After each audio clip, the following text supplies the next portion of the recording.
the vision of it in your mind actually is a very,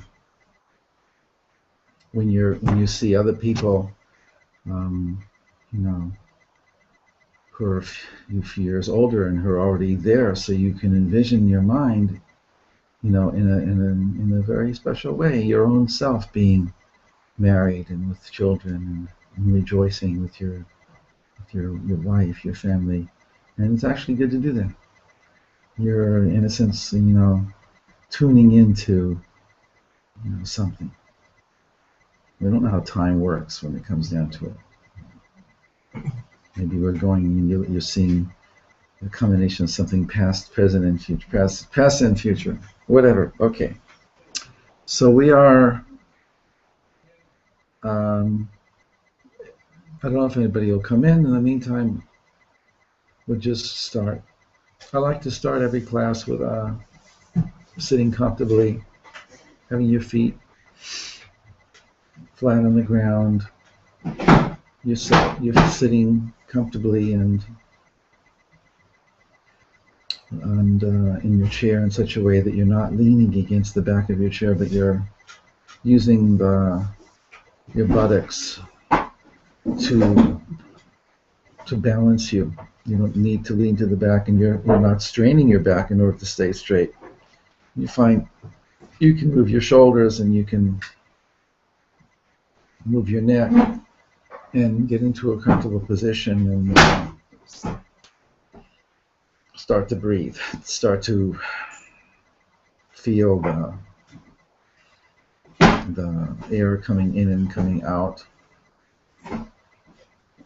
It's basically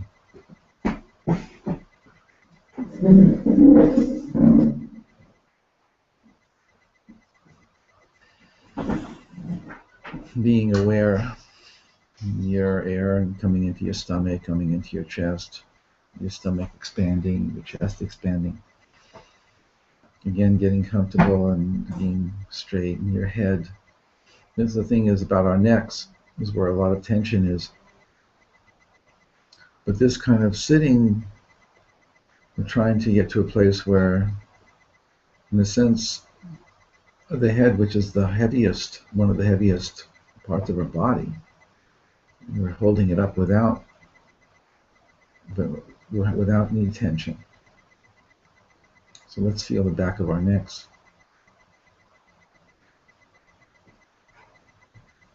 And as we do, let's breathe.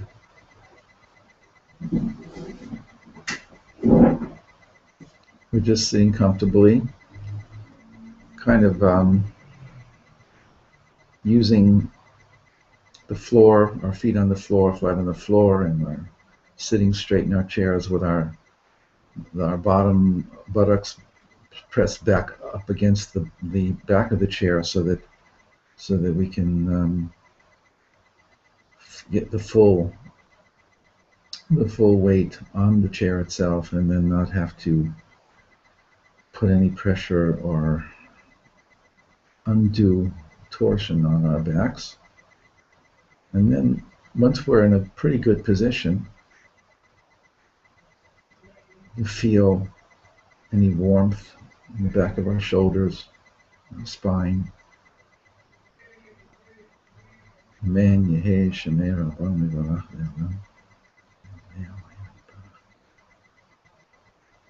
And breathe, and keep breathing, always breathing, and coming back to breathing. Even when your attention is taken away, or getting into this or that part of your body. So you want to use your breath to bring yourself back to center.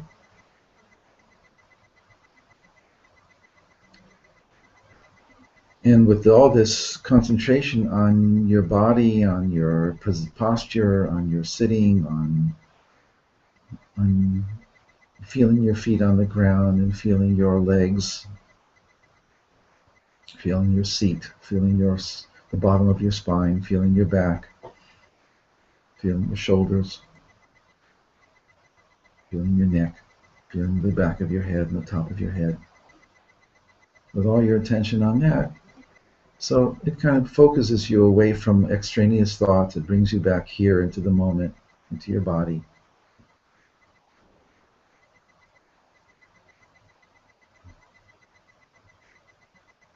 So many things going on inside of us, much more interesting than we usually give credit for. The miracle of being alive, the miracle of breathing, the miracle of all the amazing operations going on inside of us, and the different levels, down to such a deep level within our bodies that there are levels within our bodies that are spiritual bodies, where it's not physical anymore.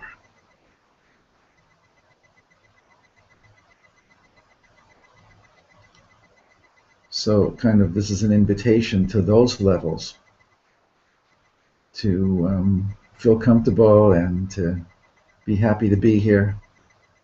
You know, they say about Moshe Rabbeinu, when it was time for him to pass away, his neshama said, "I ain't going. I'm not leaving. This is like too good." He's such a good person to be in. Wow, what an amazing conversation the Midrash brings about the neshama not wanting to leave Moshe Rabbeinu. Wow. So how would that be for us?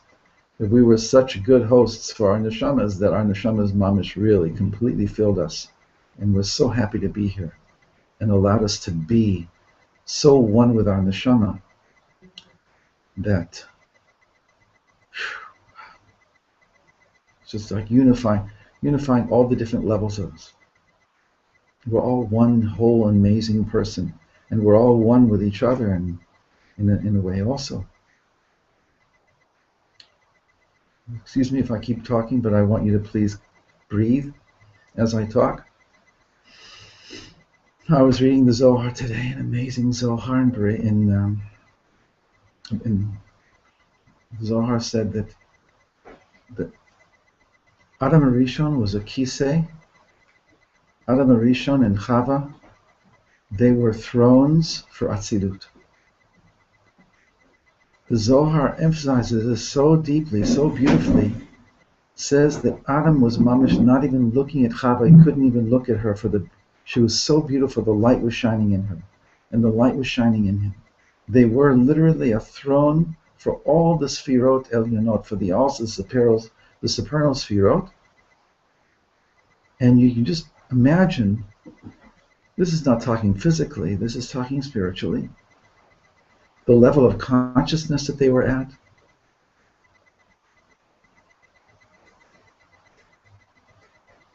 They were really not human beings as we know them. But the main thing that the Zohar emphasizes is the absolute amazing light that shone through them. And what happened when Adam looked at his wife with different eyes, and the light in him and the light in her disappeared, and they saw each other as physical beings. I can't do justice to what the Zohar does there. So obviously all of history, all of time, all of our lives, every life is for us to be able to get back those lights. That when we look at each other, that we look at that light within each other, and within each other, and within each human being, and within each being. And one more thought before we move on, is we can see ourselves and others as concentric circles or spheres. The innermost level is infinite, iridescent, amazing, translucent light, not like even physical fire. An amazing core of light within each one of us, covered over successively by concentric levels of covers. When we meet each other, when we look at each other at first, our external levels meet each other. When we get to know each other, then our circles begin to interpenetrate with each other. When we marry, when we have a good friend, when we're in a close relationship with somebody we love, then our inner circles if not completely merging with each other, at least can meet each other. And then when we part again and we become two separate and distinct sets of concentric circles, but something has happened to us. We've touched, and our essence has touched somebody else's essence, and there's more light in the world as a result of it.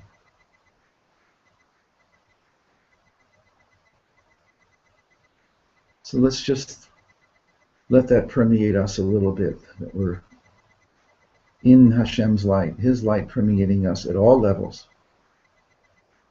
I'm aware of that, allowing that consciousness to surface from the inside out. And again, breathing.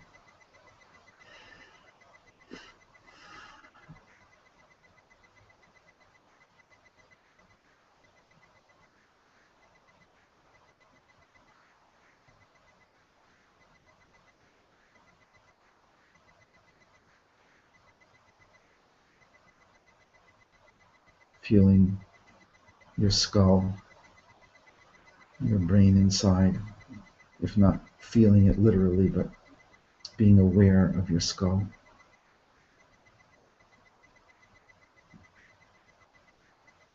Of your spinal cord, of the amazing nervous system.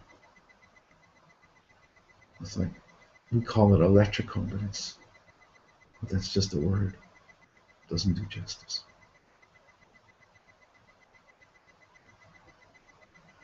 Emanating light from within, pulsing with life, with energy.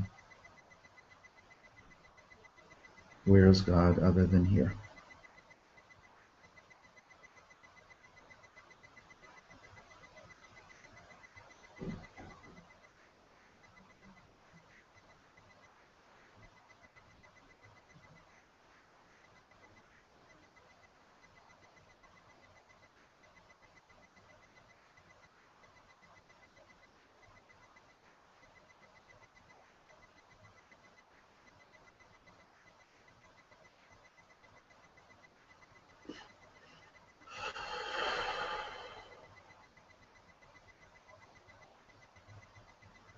Take another 2 minutes, and then I want, if possible, to come open our eyes and share, ask.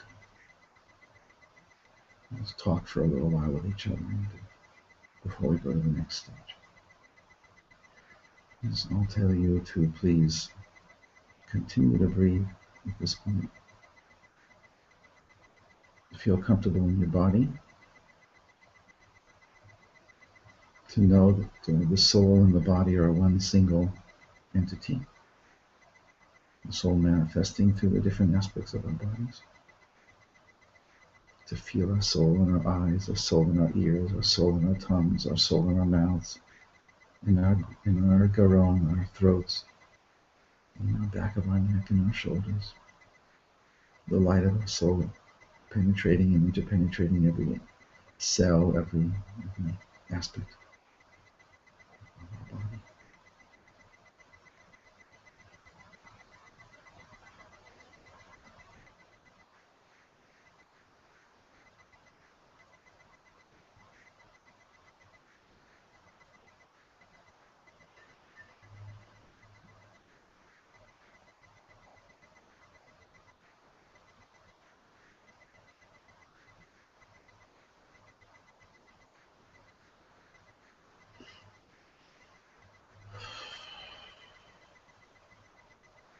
So now take 10 breaths, count them please, from 1 to 10 in any speed or pace that you wish. And after the 10th breath, so let's open our eyes and come into conversation with each other. Concentrate on the actual number that you're counting with the breath.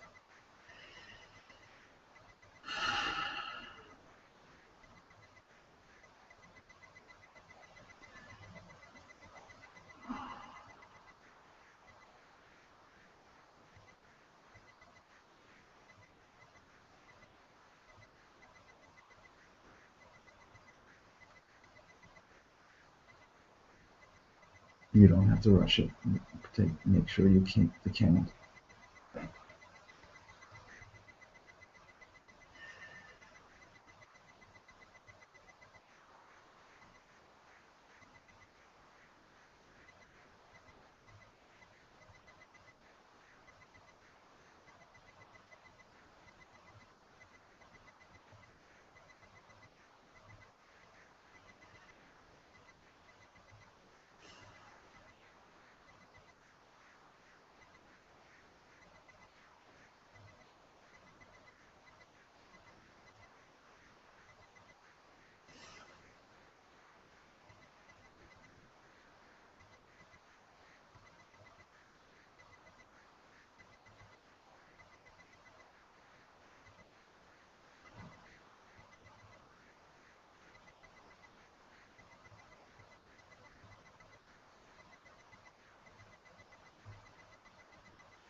Just as if you were on the seashore and you were counting 10 waves coming in and coming out.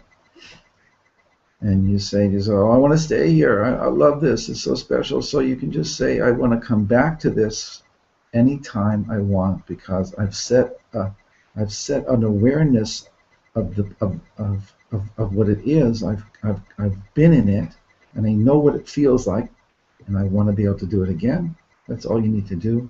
And you can say temporarily farewell to that amazing sense of innerness that you can get when you just concentrate on your breathing, with your soul in your body, your mind, more or less not thinking about hardly anything else except this experience. Let's come up. Okay. So, please feel free to share. There's only us here. Look, what's it like? What are the difficulties? What are the high points, the low points? What do we learn from this? What do we want from this?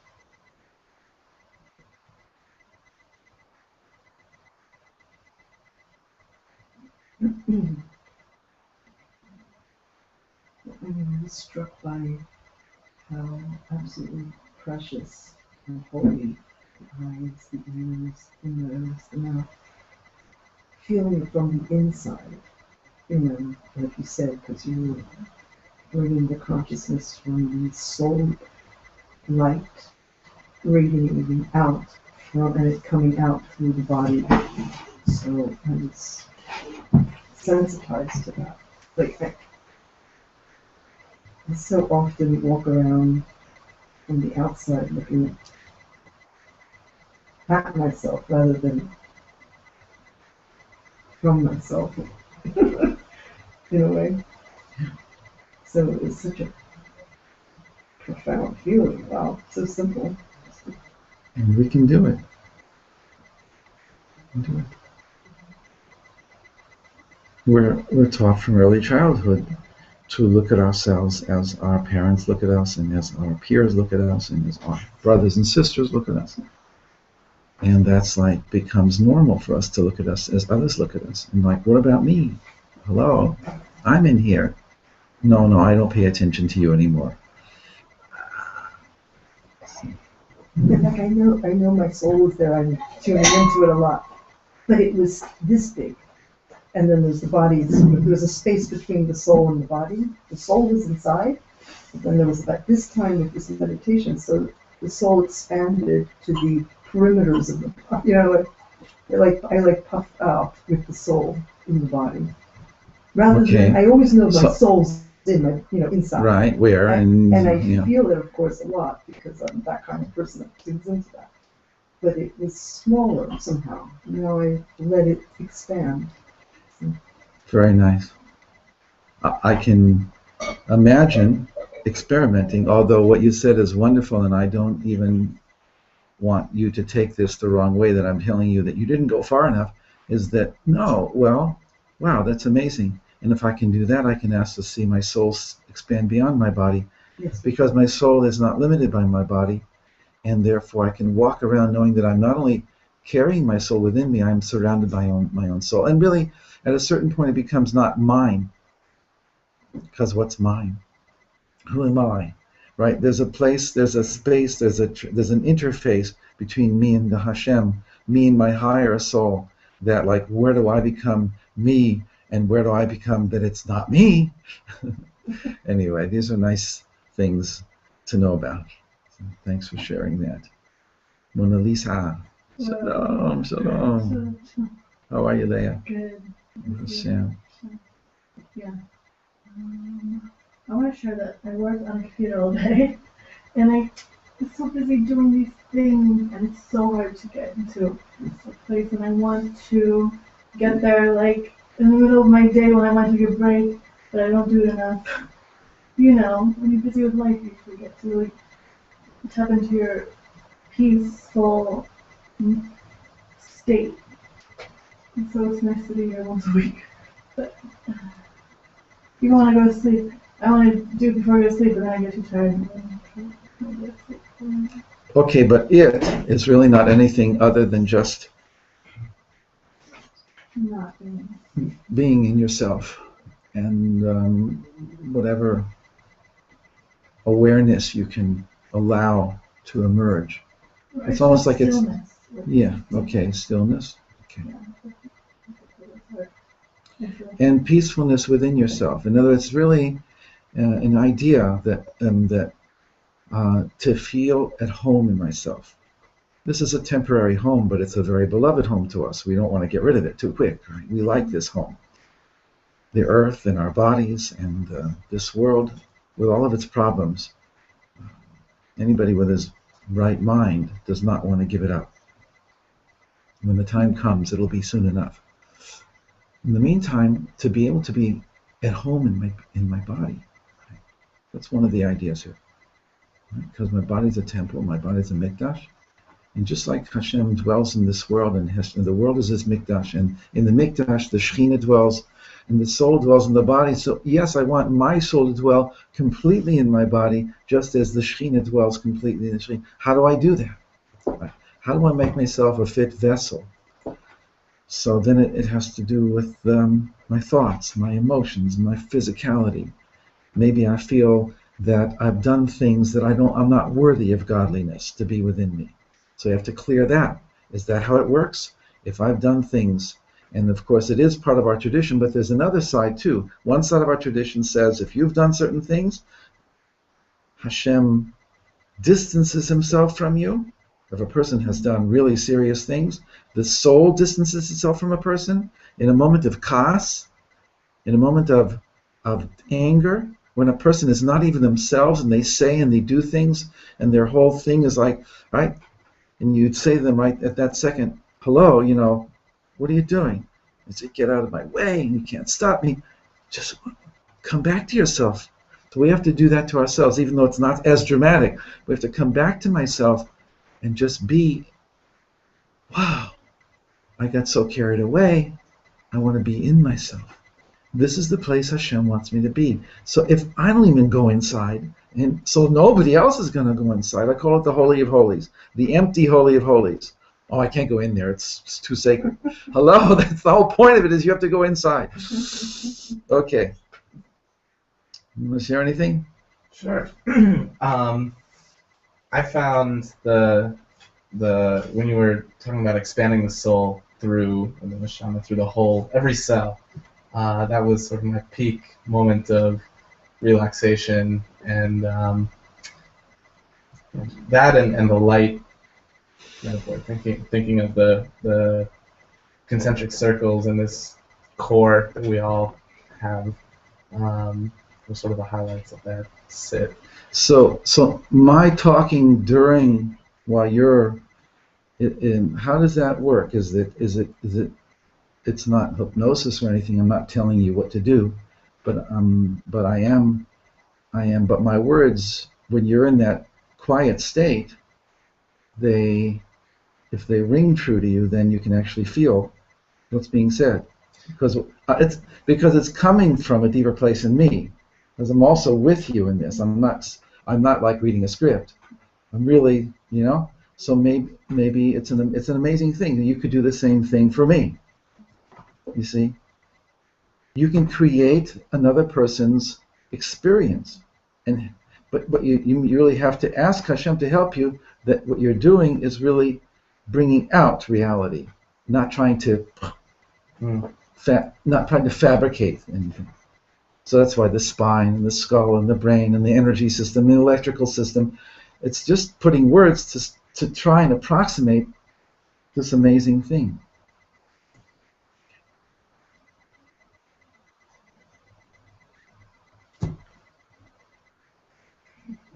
Sure. I don't have such sophisticated words. Oy vey.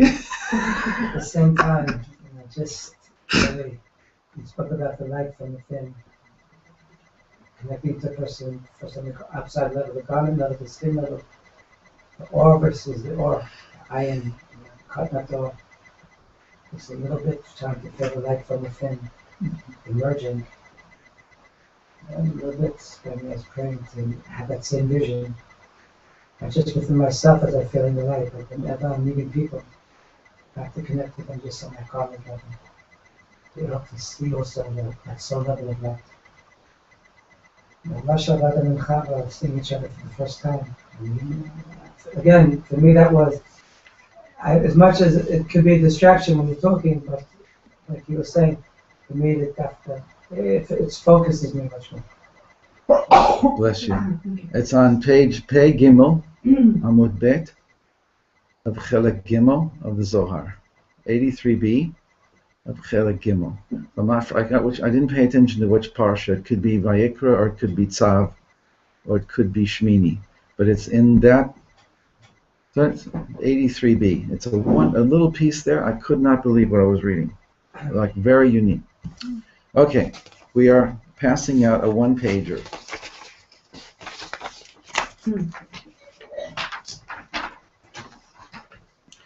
This is one of my favorite things to share between Pesach and Shavuot. It's a Mishnah in Masechet Yoma. It's in the context of Yom Kippur. And as I explain here on the page, which you'll have for later, what I'll just do now is tell you what I feel about this and how I love this piece, and we'll say the words. And I don't know how they fit with the song. I love to sing the song, but I'm so bad at this particular song. The point is, it is a song, and it's sung around this time. By Lag BaOmer, people will be singing this song in the streets. Amar Rabbi Kiva, Amar Rabbi Kiva. Ashrechem, Ashrechem, Ashrechem Yisrael, Ashrechem, Ashrechem, Ashrechem Yisrael. לפני מי אתם מתארים ומי מטהר אתכם? לפני מי אתם מתארים ומי מטהר אתכם? אביכם שבשמיים. אביכם שבשמיים. אביכם שבשמיים. And I don't know if they say the words of the verses that come after this. They leave out the first one. The first verse is V'zarakti Alechem. It's a verse from Yecheskel, and the second verse is Yirmiyahu. V'zarakti Alechem Maim Tehorim. I will cast or sprinkle upon you pure waters. Utahartim, and you shall become purified. Wow. And then the verse goes on. The Mishnah doesn't quote the rest of the verse. Utahatem mikol tumotechem, you'll be purified from all of your impurities. Umikol gilulechem, and from all of your just whatever. There's no one word for just wrongdoings or just wrong things. Ataheretchem, I will purify you. But the main thing the Mishnah quotes is Zerakti Alechem Maim Tehorim Utahartem. I will cast or sprinkle upon you pure waters, and you will be purified. And then the next verse that it brings is from Yirmiyahu, Mikveh Yisrael Adonai, which is really Tikva Yisrael. Hashem is the Tikva of Yisrael. Hashem is the hope of Israel. But it says mikveh on purpose. So the Mishnah, Rabbi Akiva says, the reason he used the word mikveh, even though he meant tikva, is because ma mikveh matayar de tmeim. Just as when you immerse yourself in a mikveh, and the mikveh is pure waters, and it purifies those who are impure, allows them to go and do things that they couldn't do otherwise. Apakash Baruch Hu mitaher et Yisrael. So Hashem is the one who purifies us. So I bring here that Rabbi Akiva said this after the second temple was destroyed, because the sense of Klal Yisrael at that time was without the Beit HaMikdash, so what's left? We can't even do anything anymore. We can't have the Kohen Gadol doing the service of the Beit HaMikdash. It's all over. So Rabbi Akiva was, that's when he was standing there with some of the other great rabbis of the generation on Har Sofim, and he was looking at Har Habayit, and they were crying, and he was smiling, and they said, "What are you smiling at?" And he said, "Well, why are you crying?"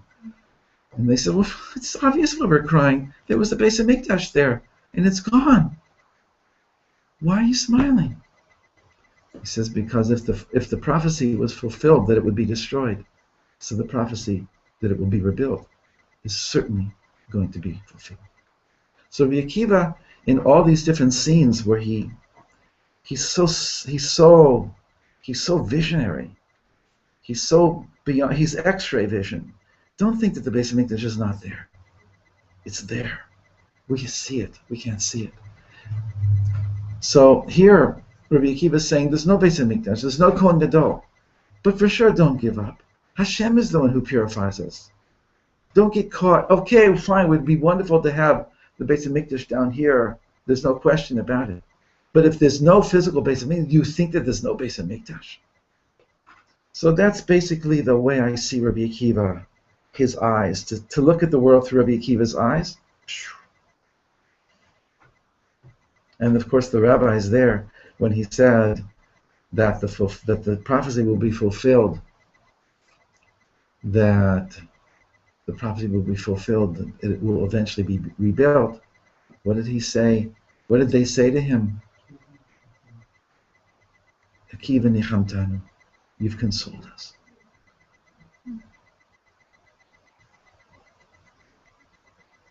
And there's another scene where nitzachta otanu. What's that scene? Remember that one?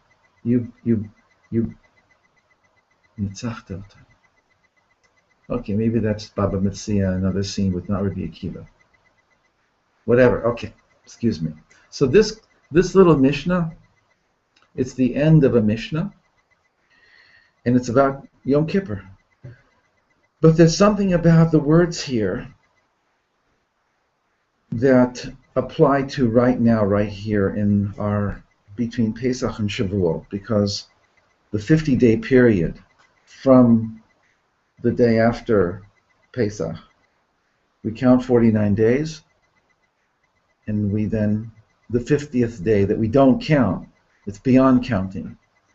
The symbolism of 50 is that there's the world that we live in is a world of the world of the 7 days of creation.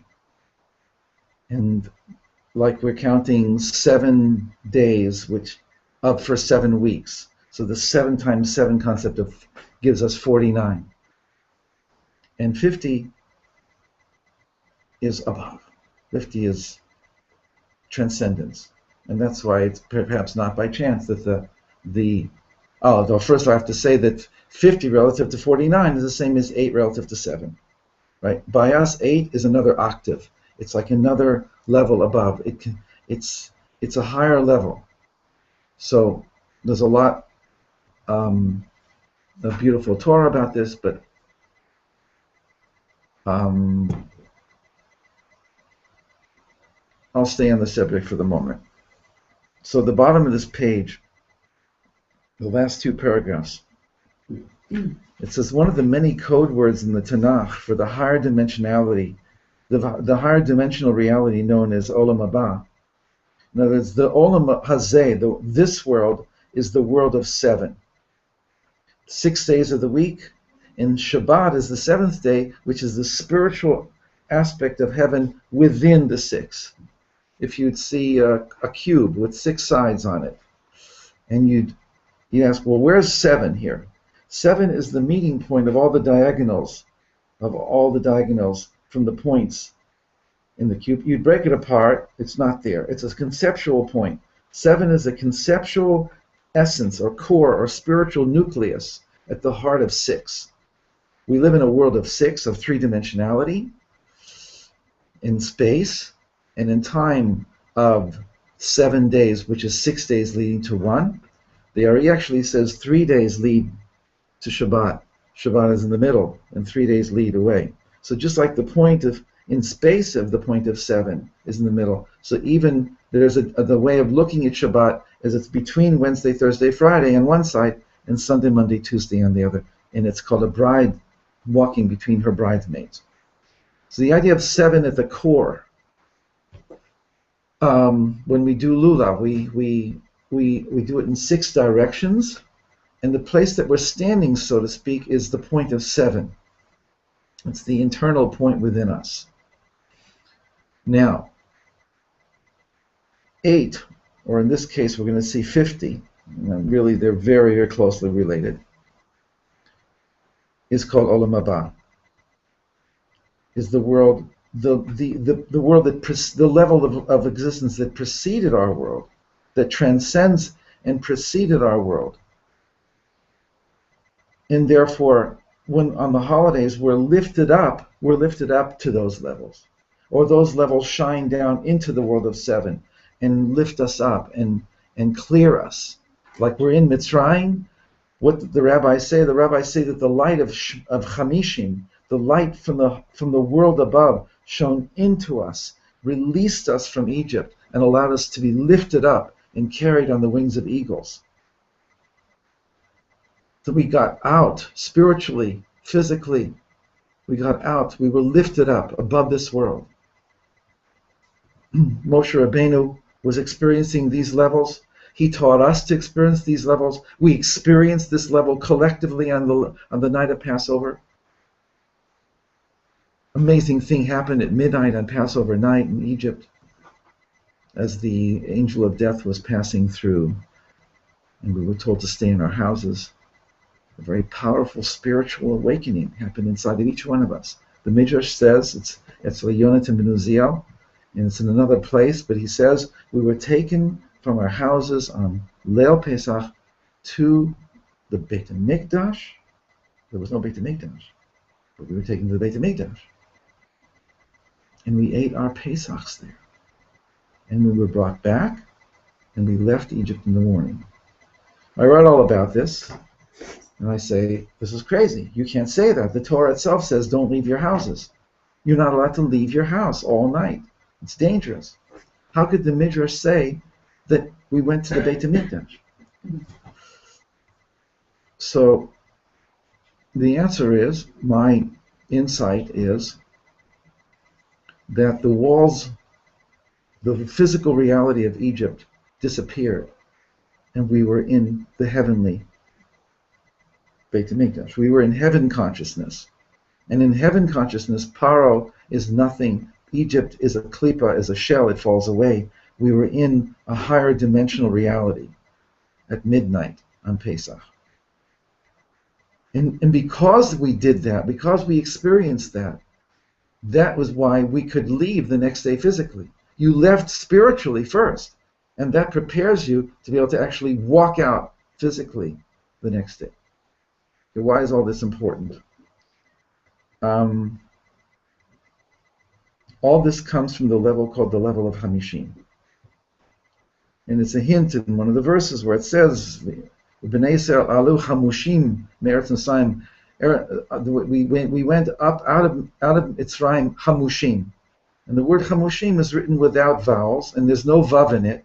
And it could be just as easily pronounced chamishim, 50. So according to the Talmidim of the Baal Shem Tov, it was we went out of Mitzrayim chamishim. We were lifted up to the level of 50. And then the next day Hashem sets us down and he says, now count 49 days. And on the 50th day, I will reveal the same light to you that I revealed to you on Leil Pesach.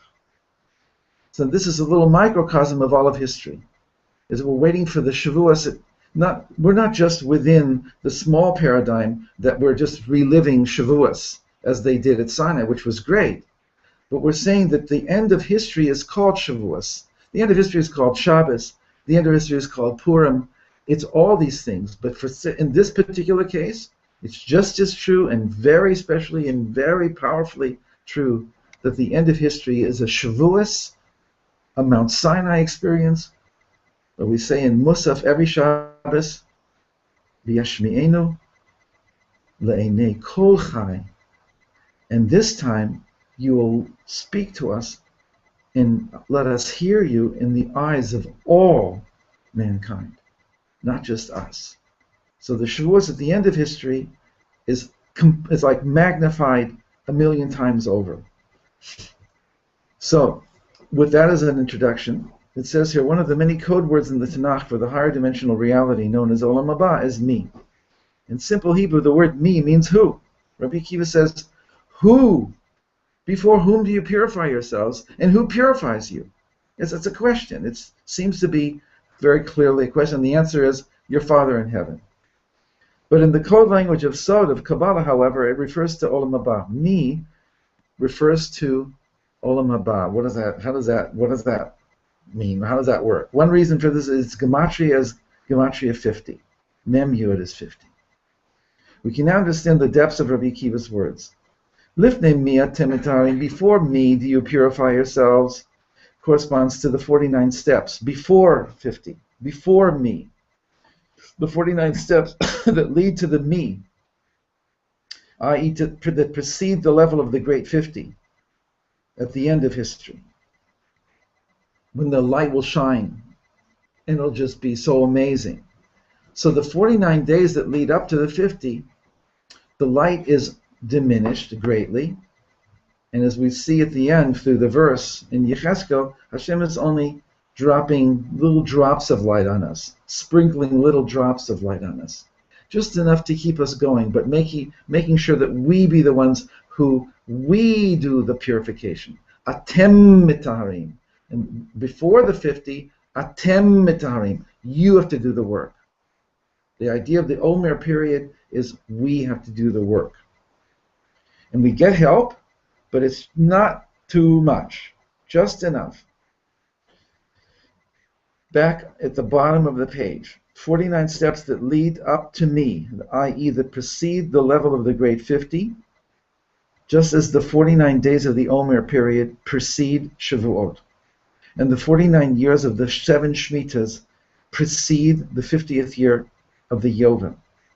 So these 49 symbolic steps essentially constitute the work that we have to do to prepare the vessels to receive the light that Hashem wishes to give us. And then Rabbi Akiva says, "Umi mitayar etchem," and me will purify you.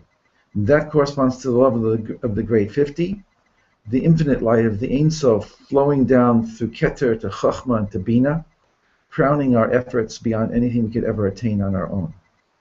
So the relationship is that we do the work of the 49, and Hashem then crowns us and anoints us from above with much more than we could ever do. Very similar to the 6 days of the week in Shabbos. Right? It's just using the same idea. Each one has its own particular way of looking at it. So the Torah usually emphasizes the work that we have to do rather than the larger framework or context within which this work takes place. Nevertheless, the other side of the coin is always present. Yes, we live in Olam Hazeh, this world, that dimension of reality in which Hashem purposely constricted and occluded His great love for us in order to give us the greatest gift possible, namely the ability to attain our own perfection. But this doesn't take place in a vacuum. Behind this is Olam Haba, not just the world to come, in a simplistic sense, as if it will eventually exist but doesn't yet exist. Olam Haba is the greater context within which Olam Hazeh takes place. So this hidden but always present, all-pervasive level of Olam Haba, which is here, it permeates our reality, but we can't see it because we're limited by being stuck in Olam Hazeh. But when we go into the meditative state, we allow that inner reality that is internalized within us, that Hashem planted within us, to come to the fore. That's what we're going to try and do in a second. So this hidden but always present, all-pervasive level of Olam Haba is what Yecheskel and Yirmiyahu refer to in the Mishnah. From that overriding level of Hashem's love, I shall cast and sprinkle pure waters upon you, and you shall be purified. That's where the drops come from. And Hashem is the mikvah, the hope of Israel, that we immerse ourselves in. In both verses, Hashem's love for us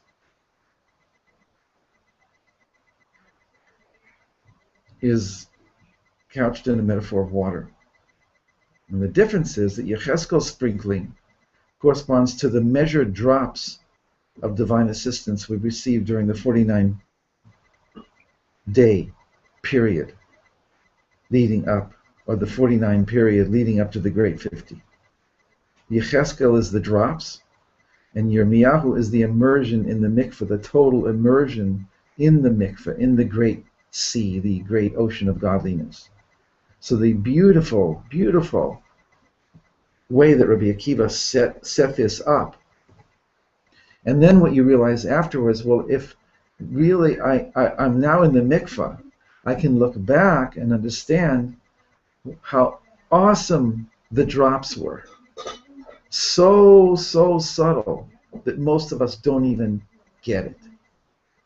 We don't see the divine assistance in our lives.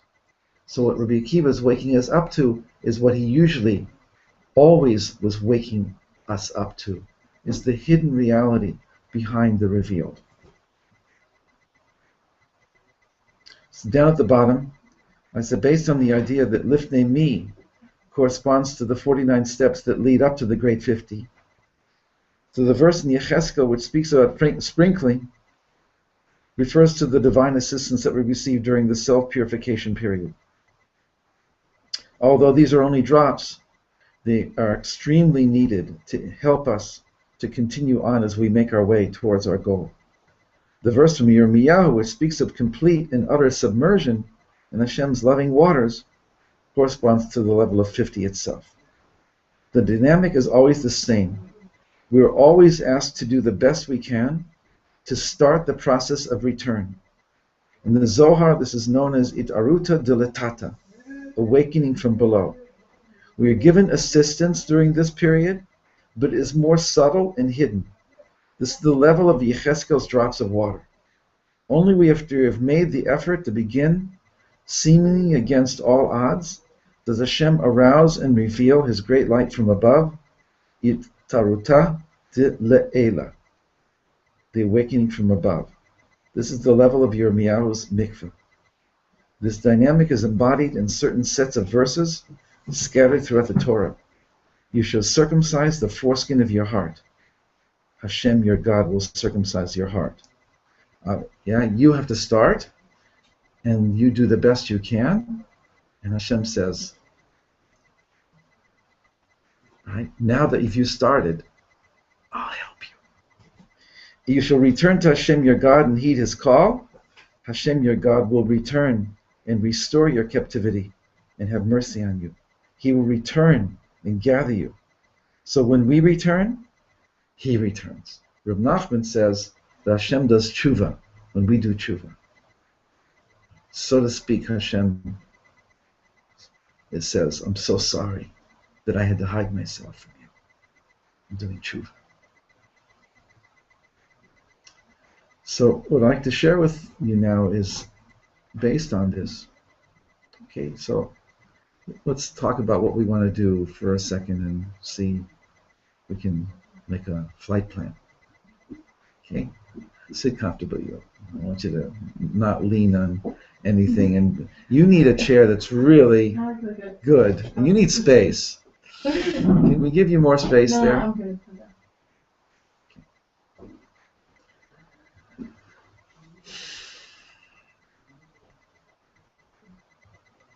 I'm a big believer in moments in eternity, that a moment can expand into an eternal moment.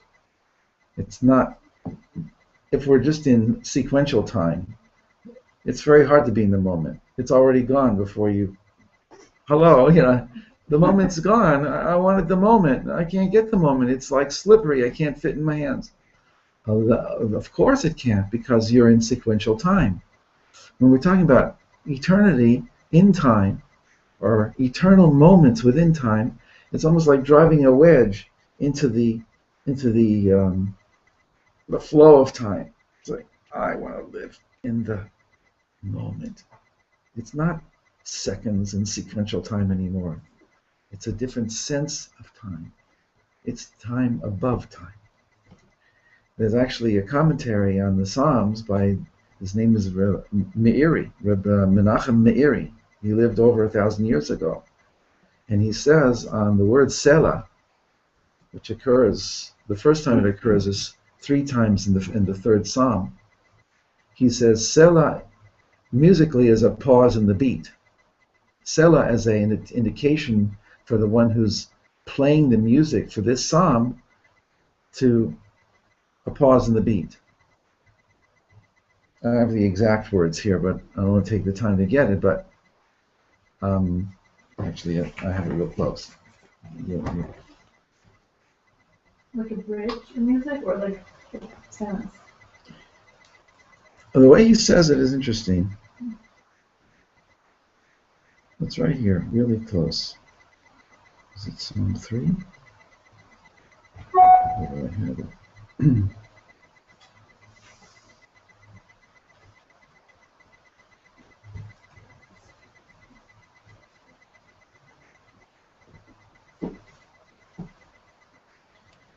So he says,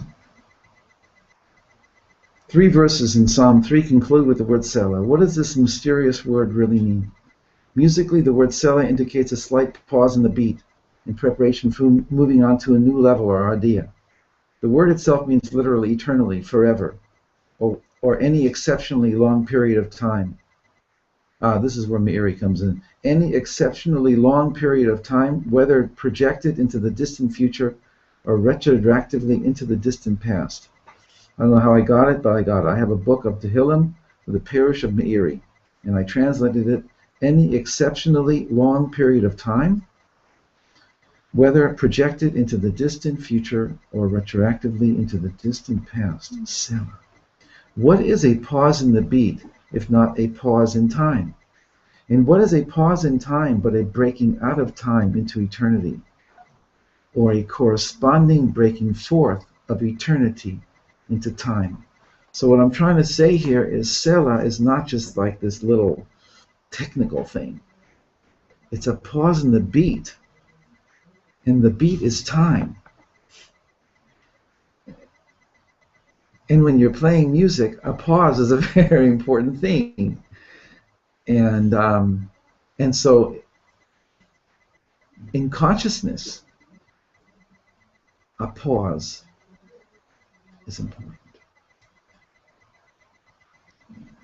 Anyway, out of this grew this thing that, wow, I can have a moment in eternity. I think it's not, I mean, for many, 40 years ago, I saw it in William Blake. Eternity in a grain of sand and whatever, what's the line? But I see it in King David. I see it in the Torah. Eternity in a moment. So eternal moments, we should have a lot of them. Right? Or the 50 or whatever we want to call it, impacts on our little world so much that our little world momentarily says, I'm opening up to you.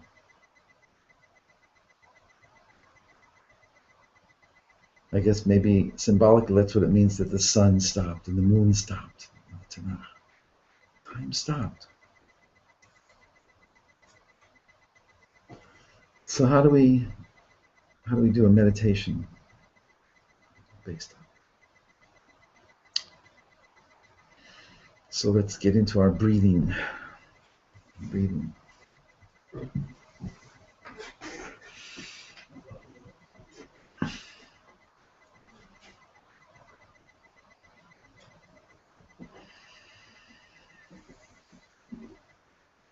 One of the first things we did back in October and November was we said that there's a system that was it's called the Abulafian system. He was born in 1240, and he gives meditative instructions. And then there's a book written 500 years ago in 1500, the early 1500s, by the chief rabbi of Yerushalayim, Rabbi Yehuda Albottini from Portugal, became the chief rabbi of Yerushalayim, and he wrote a Abulafian meditation manual. So I translated the last 2 chapters, and it's like very modern, very straight, very clear instructions for what to do and how to get into these deeper states. The whole beautiful system that he gives. And one of the things he's into is is breathing and sounding and moving and doing them all at the same time. That when you make a certain sound, it has a certain movement associated with it. And sound and breath are naturally together, but you're aware of the breath and the sound. And then the movement, and he actually adds visualization and concentration, so it's a 5-level system, but for the moment we're just the lower 3. So for instance, with the sound O, of which there are 2 in the Hebrew alphabet, there's Yo and there's Ko. Yo is Yud, and Ko is Kuf. Most people say Kuf, but the Kabbalists say Kof, because they're O sounds. And there's 2 E's, which is Gi and Shi, Gimel and Shin. And the movement for O is when you're facing straight ahead, and then you take a deep breath, and you start the breath, and you start the movement, and you start the sound.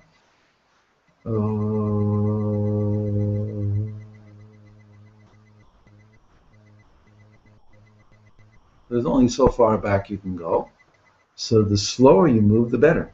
Whereas for Ah, you have much more leeway, much more movement to get from the beginning of the breath to the end of the breath. And for E, the sound for E is right towards left. Again, O is up, E is down, and U is the most limited movement back. So there's A, E, O, U, basically, just like it comes into English. So the O sound, he says, is you say the letter Yo, or any letter that has, you want to put an O sound to it, and you start the sound, the movement, and the breath at the same time, and you go up and you stop, and you come back down. Well, I felt like I want to stay up there. And I want to keep breathing and have my head up. And my head becomes actually the shape of a yud, the forehead. And I'm in a relationship with that which is above me. And I'm trying to, every in-breath that I take, I'm imagining that I'm going higher up to my soul root. And then at a certain point, I come back down, and the emphasis is on the out-breath, and I'm coming and I'm internalizing. I've gone up to get something. I've gone up into the relationship with that which is above, with the 50. I want to internalize it into every aspect of my being. And that's what even though it's out breath, it's exhale, but really it's an internalization. It's settling inside me.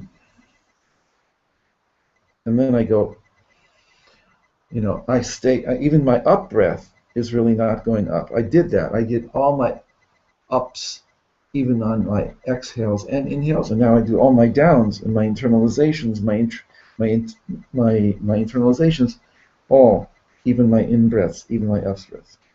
So as opposed to moving and coming and moving quickly, I chose to feel that it's more important to stay in one position and to utilize it for its symbolic meaning that it gives me. It's based on one other thing from the RE. I put things together, but that's the idea, and I'd like you to just try it with me. That the breathing now be concentrated on that the up breath is an upward movement, and when at a certain point you can't move your head up anymore, so just keep it there and keep breathing in. And with every in-breath, ask to be connected up. A lot can happen, and it doesn't have to be now and today in this moment, but it's something that you can do, and eventually you don't have to do it with moving your head. It's just basically setting into our psychic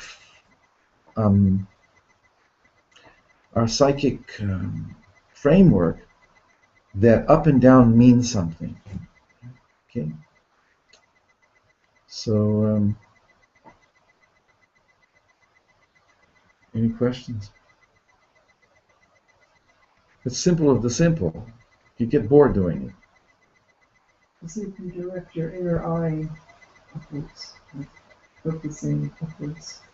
Well, upwards is upwards. No, well, but I mean, you want to go at an angle. Yeah, okay, fine.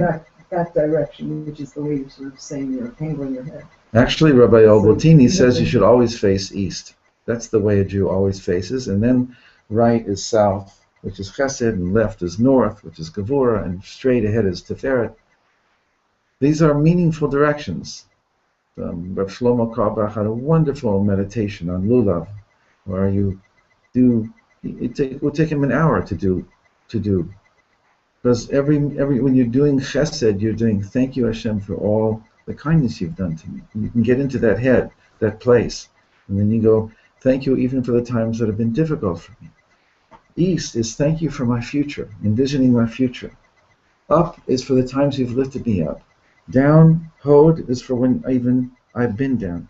Back, Yesod, Ma'arav, West, is my past, is the rectification of my entire past from where I'm standing right now. So the directions, it's a wonderful, wonderful opening to a whole world. And so up definitely is when you've lifted me up, when you've allowed me to go above myself, transpersonal, to connect to the higher parts of my own self and of the higher souls to whom I'm connected. From this I learned to go into the Amidah, to go into heaven, to seriously stand in heaven. And I found that that's what really it's all about. That we can do that and stand with all the souls who ever existed, because there's no generational gaps or divisions up there. Everybody exists in one eternal place. And it's all imagination and visualization, but it's very, very, very important to know that we can do that. You read all the books about near-death experiences. You gather information from wherever you can in order to get some kind of a, and even then you don't need to visualize, but you know you want to go up into relationship with the higher worlds and receive something. And then the down is, please allow me to internalize this. Please allow me to live this truth in my life. It's no words for what it is necessarily, certainly not every time. But enough words, okay? So we're at the end of the class. In 10 minutes, we're doing the last 10 minutes. We're doing this. Whoever has to leave, fine. But the 10 minutes now are devoted to this, and I'll be with you. And if I say anything, I hope it won't bother your trip, but it'll be only coming from a deep place within me also. Okay, so bless us all. We're taking a group excursion. We can envision all climbing up into a special helicopter that's waiting for us. And we're going to breathe our way up and go as high as we can. And we're all together. And I'll ask you at a certain point to concentrate on internalization. Okay.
Feel comfortable. Don't stretch. Don't stress. You don't have to visualize going up or any kind of balloon or helicopter or rope or anything. It's just an internal inner connection.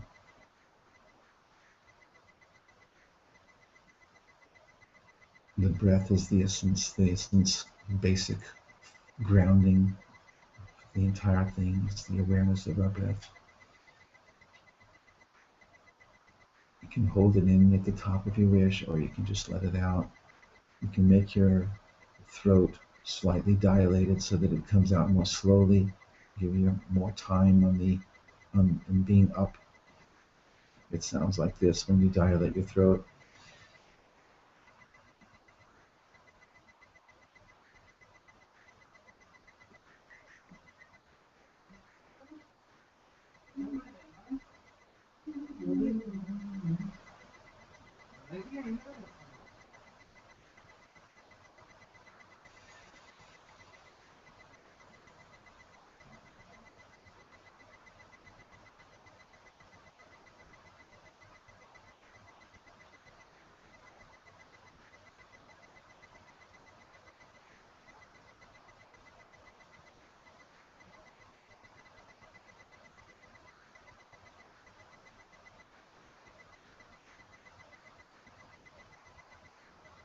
If you want, you can put it into words.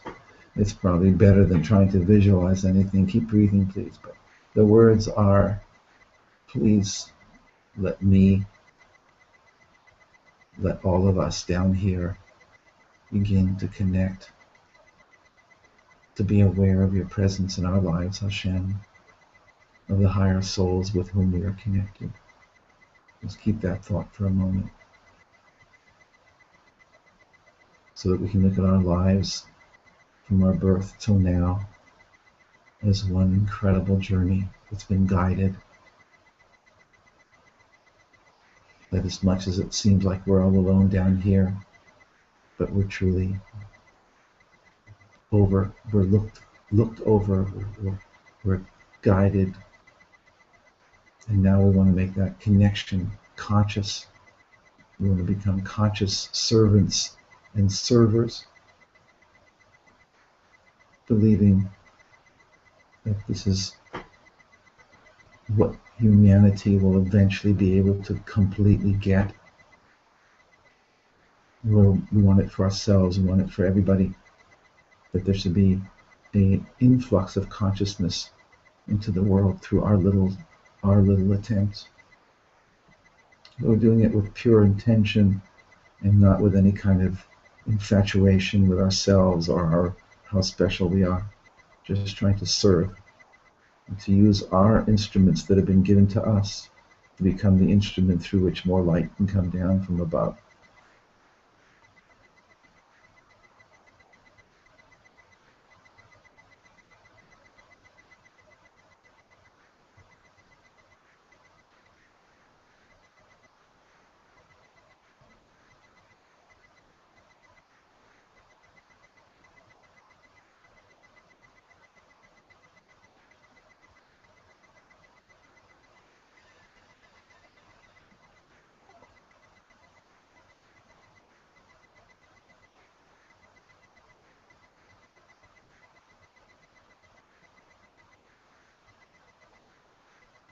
Be aware of your eyes behind your eyelids.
And when you're ready, you can switch directions, and now the emphasis on coming back into yourself, being thankful for whatever you've been able to receive.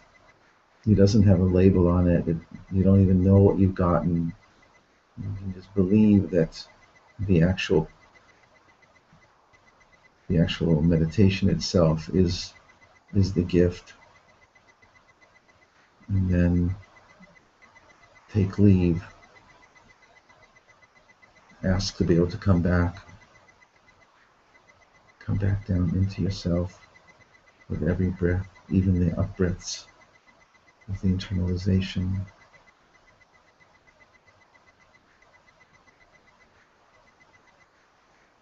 Come back with more light,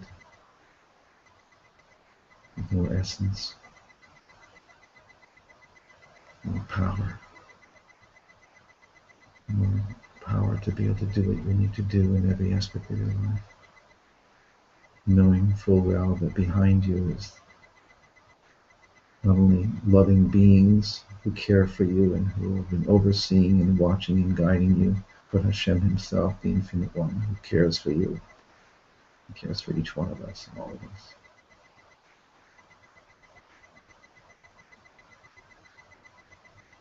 He wants us to walk in this world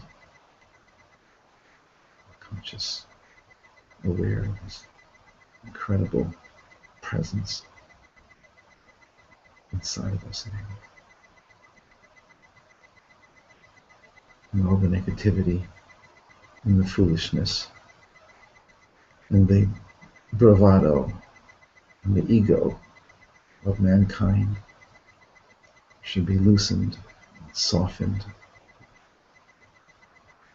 Understand that there's nothing they can do to fight this. The best way is to work with this light. The best and the healthiest way that you gain, the win-win, if you just understand, to get out of your false trip into the Creator's plan, to willingly be on the mission to be able to manifest that plan down below in every one of our lives.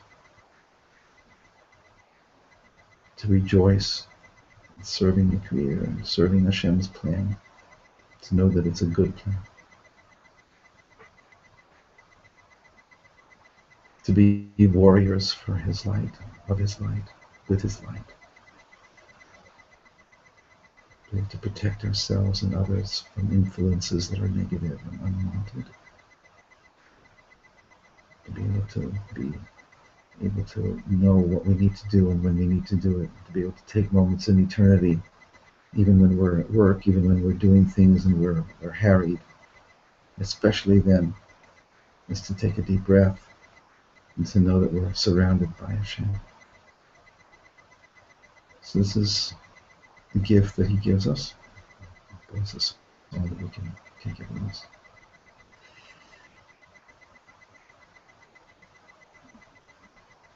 Hu Eloheinu, Hu Avinu,